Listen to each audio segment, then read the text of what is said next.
Yeah, obviously Bangladesh batted really well today. Conditions got a little bit better, if I'm honest, with a slightly used ball, but I think we still are ahead. We've obviously, Bangladesh have a lead, and we've got 3 wickets more to go. So obviously, if we can restrict them as much as possible, but I still feel we're in the pouncing seat, considering that the good work that we did with the bat in our first innings. What was the conversation between the umpires and the playing conditions? At one point, South Africa were asked to operate only the spinners. So what were the conditions there in the middle? What they were offered with the bat legs? Please guide us through the entire situation. Obviously, they take a light meter reading based on the benchmark that was set on the first day. And if they see it fit that the spinners can bowl, then they offer that to you. And if it's not fit for the spinners to bowl, then we came off like what we did at the back end of the day's play. Next question. Yeah, just focusing in on your own performance today. So you took a couple of key breakthrough wickets today. How do you sort of assess your bowling today? Yeah, look, it's nice to get a marathon spell under the belt. I love bowling. I wish I didn't give a little bit. I gave a little bit less cut balls in the start of the spell, but I think I settled in quite nicely. Like I said, when the ball got a little bit older, there wasn't much reacting from the wicket, so I tried to keep it as tight as possible. Any further questions? Yeah. 6 down for 112.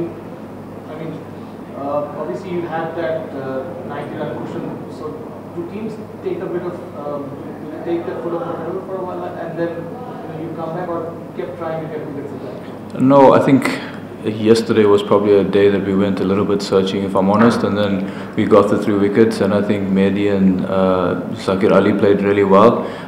We threw everything at them, and yeah, I don't think it was a case of us taking our foot off the gas.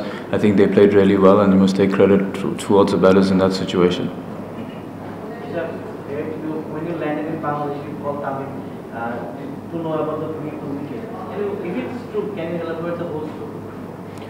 Yeah, I just sent Tamim by a message. I've got a good relationship with him, obviously playing in the BPL. And I just asked for some advice based on conditions and, how to go about the business. And, he gave me a few words in terms of how the wicket would play. And yeah, he wasn't wrong. Or he read the wicket to the T. Are you surprised that wicket actually got better after the first day? And what sort of target you were comfortable to chase in the first day? No, not at all. I think when I first saw the wicket, it seemed very much like our Durban wicket that we play on at Kingsmead. It was quite hard.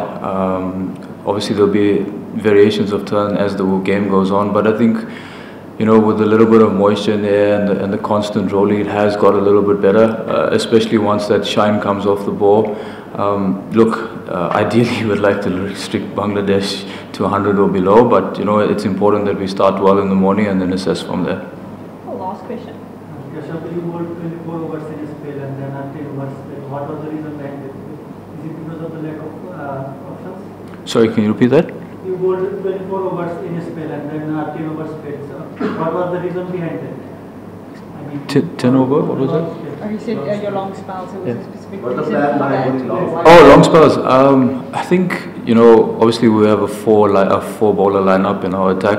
And my job, apart from trying to create opportunity, was to hold up and in. I think this morning when I bowled in tandem with KG, I could see that his tail was up and got the ball to do a little bit. So, my job at that stage was to try hold up and in. And then when the switch came, I posed a little bit more when the ball started to spin. So I think it's also, as a spinner, you want to allow yourself to settle in and get those long spells on a wicket like this, knowing that there is a ball that will turn and be in your favor. And luckily enough, towards the back end and middle of my spell, I got some reward from that.